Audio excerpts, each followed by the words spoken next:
How do you pick a lawyer? Should I tell them?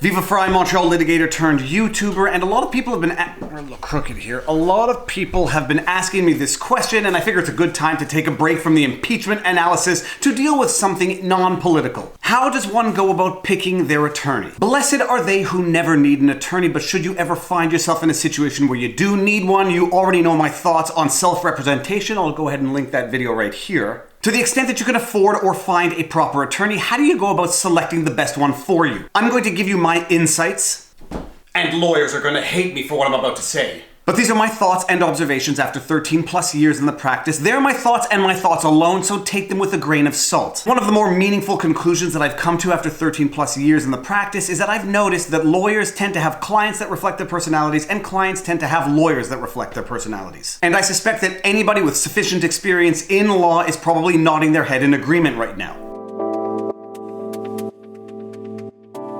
When I get involved in a file and I get a letter from opposing counsel, if I know opposing counsel reasonably well and I know of their reputation, I can make a reasonable prediction as to what their client is going to be like. If I happen to have knowledge of the opposing party's personality before they lawyer up, I can make reasonable predictions as to what kind of lawyer they're going to get. And this highlights the fundamental underpinning of any solicitor-client relationship. Like any relationship, it typically should be based on trust, and it should be based on people who get along with one another. A lawyer who doesn't trust their client or a client who doesn't trust their lawyer, the relationship is not going to last very long, and it's not going to be a very good one either. So to the extent that a successful relationship has to be based on some form of trust, typically you're going to get birds of feather flocking together. And there I just quoted my grandmother again. That is my underlying observation, but it doesn't really give you any concrete help as to how to select an attorney. Now, before we get into the do's, just one do not do. Don't go to a website like Rate Your Lawyer and expect to get any meaningful information out of those websites. Those websites are more akin to Twitter than they are to an actual fair assessment of an attorney. The reason being that people typically go to those types of websites in order to complain. And people who go there to complain are typically very passionate about their complaining, so passionate that they will oftentimes create multiple accounts to make multiple negative comments about a lawyer that they had a falling out with. Now, that's not to say that you're not going to have wholly legitimate positive reviews, people who were just so blown away with the quality of the service that they felt compelled to go to a Rate Your Lawyer website and put out a positive review. But the reality of those types of websites are that people typically go there in order to complain. And the other reality that unfortunately flows from that reality is that sometimes there are a bunch of fake positive reviews because people go out and actually pay people to post positive reviews to counter the exaggerated negative reviews. The other thing is, depending on the type of lawyer, lawyers that work with the general public as opposed to institutional clients will tend to have more negative reviews because of the nature of their clientele and the way that clientele deals with lawyers that they are not happy with. So I would not place much weight on reviews you might find about a lawyer you're thinking of hiring, even assuming there are reviews of that lawyer on those types of websites. Google is by far the most effective tool to just find names of lawyers in your general area. It's by far the most effective way of getting names because we no longer have the yellow pages for anybody who's old enough to know what that is.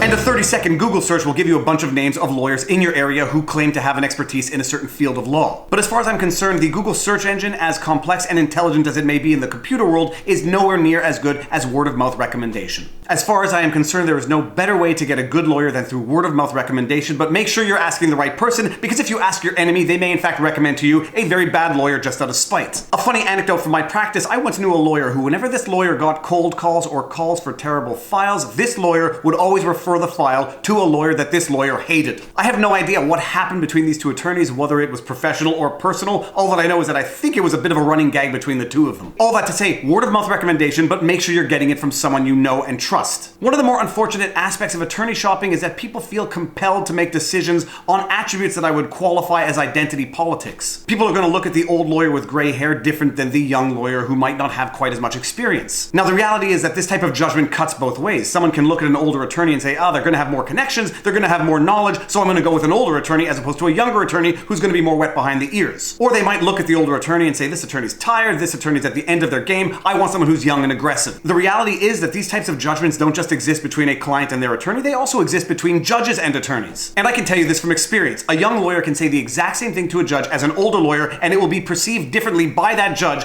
based on who said it. The very same words coming from a young buck of an attorney can be perceived as arrogant or aggressive, whereas if they are spoken by an older attorney, they will be deemed to be the result of years of experience. And when you are picking an attorney, sometimes you are going to have to consider how that attorney is going to be perceived by a judge if and when you ever end up in front of a judge. Questions of identity politics aside, because while I consider it to be an unfortunate reality, it is nonetheless a reality, one does have to consider the overall reputation of an attorney. And even in the biggest city, the community is small and word of mouth spreads fast. And this is one of my more meaningful conclusions from the practice of law. When an attorney is a jerk, dishonest, whatever, it doesn't just reflect poorly on that attorney, it reflects poorly on any client that attorney has. And so while people tend to think they want to have a ruthless, cutthroat of an attorney, when you get in front of a judge, if that is that attorney's reputation in front of the judge, it is going to do the client a disservice. Certain lawyers come with unwritten warning signs, and when they step in front of a judge, judges know it. Good news spreads, but bad news spreads faster. And when a judge thinks a lawyer is dishonest, it's not going to be long before all the other judges know about it. So to the greatest extent possible, vet the reputation of the attorney within the community. And as for the rest, my insight into what one should be looking for when looking for an attorney is also as much about what an attorney should do in their practice. One of my mentors from my stage, which is French for internship, said that it should never take a lawyer more than 4 hours to respond to their client. Now, some of you might be saying that 4 hours is extremely ambitious. What if the lawyer's in court for the entire day? Well, you do have breaks, you do have pauses, and you can call your client back, if only to let them know you got the call and you will call them back at the end of the day. And while she did say respond within 4 hours, she did say if you can't do it within 4 hours, at the very least within the same day. And from the lawyer's perspective, more often than not, you're dealing with a client who is in a tremendous amount of stress, and if you don't get back to them within 4 hours, their imagination might run out of control. You want an attorney who is going to challenge you. You do not want a yes man as a lawyer. You don't want a yes man as a lawyer because if your lawyer doesn't challenge you, you can bet sure as sugar opposing counsel is going to challenge you. And as far as I'm concerned, you can never be properly prepared until you have challenged your client with the vigor that opposing counsel will challenge them. Other lawyers are undoubtedly going to be able to relate to this, but one thing we say in the practice is that law is about 50% law and 50% psychology. To some extent, lawyers are more often required to act as their client's therapist because the law can be found online, but the client's mental well-being can only be managed in person. The solicitor-client relationship fundamentally at its core is nothing more than a human relationship, and the essentials need to be there as well. Communication, understanding, and room for challenging. Now, admittedly, these are sort of idealistic principles. You can, in fact, get a lawyer who is a foul human being but knows the law so well that it makes up for it. But even though those types of relationships exist under certain circumstances, I don't think they are the ideal solicitor-client relationship. With respect to the practice, what should you be looking for with an attorney? First and foremost, billing. Nothing sours a relationship faster than billing issues with your client. When you're looking for a lawyer, make sure the lawyer is clear about their hourly rate, their billing habits, what you get charged for, and when you get charged. And make sure you get a lawyer who bills you relatively frequently. I would say once a month as a rule. Some lawyers bill once every 3 months because they have a lot of clients, but the problem is that clients quickly forget the work that was done 3 months earlier, and so you get an invoice which seems big, and then you have to explain, well, I did this work 2 or 3 months ago, but the client has already forgotten. A good lawyer should bill when the work is fresh so the client knows and appreciates all the work that was done. Now, some lawyers don't like doing this because it involves a 0.2 or a 0.5 or a 1 hour in a day, or it involves multiple entries in a week, and it's a bit tedious to do from a billing perspective. But when a client receives a $5,000 invoice and it just says services rendered for a period without any details, it can irk the client, and rightfully so. If a client sees in the details of the invoice, the daily meetings, the drafting emails, drafting proceedings, taking calls, etc., they will have a greater degree of appreciation for the invoice itself. It will also allow a client to see what the minimum billing is and what the lawyer in fact bills for every 5-minute phone call they have. And as an attorney, you're oftentimes better off writing off a 0.2 because it will just irritate your client to see 0.2 for a phone call. They will be reluctant to call you if it's only for a 2-minute call. I understand the flip side from the attorney's perspective. Well, we had a call, it was a 5-minute call, time is money, and I'm billing for it. But oftentimes those insignificant charges add up and end up costing the lawyer the relationship with the client. Make sure you have an attorney who's billing fairly and reasonably and letting you know when the bill is getting a little bit high. There is nothing worse and more shocking for a client than getting slapped with a $10,000 bill when they thought they were only up to $2,000 or $3,000. But it all ultimately comes down to open and honest communication between the attorney and the client. And obviously verify your attorney's experience. Ask them up front if they have expertise in the subject matter, but go ahead and verify on your own. There is nothing wrong with trusting but verifying. If they don't know the answer, it doesn't mean that they're not going to be able to find the answer, but at the very least, if they tell you up front that they don't have expertise in the subject, they can still take the mandate but not necessarily charge you for their learning curve in the subject matter. It goes back to that old paradox about needing experience to get a job, but not being able to get a job until you get the experience. An attorney need not be totally familiar with the subject matter, but if they tell you up front, you should know at the very least that they should not charge you for their learning curve in that subject matter.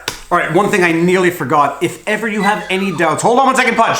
call up your local bar society and ask to do a checkup on your lawyer to see if there are members in good standing of the bar. If you want to go one step further in your due diligence, you can actually go look up the docket information at your local courthouse to see if the potential attorney has ever been involved in any lawsuits. If you're thinking about an attorney and happen to find out that they've been involved in what you consider to be an excessive amount of lawsuits against past clients, collection lawsuits, other lawsuits, that might be an indicator that you might want to pick another attorney. Incidentally, this same trick also works with employees, babysitters, contractors, even boyfriends and girlfriends. All right, back to the video. But at the end of the day, like all relationships, it comes down to trust, communication, and money. When looking for an attorney, there really is nothing more important than finding an attorney you can trust, communicate well with, and who is open and transparent with billing. And at the end of the day, as they say, you're just gonna have to go with your gut, because oftentimes your gut knows something that your brain doesn't yet fully understand. All right, I hope that helped. If you like my videos and content, be sure to like, share, subscribe, hit the notification bell. If you want to support the channel, PayPal link, merch links in the comment section below, and now you know your vlog. Peace out. Booyah!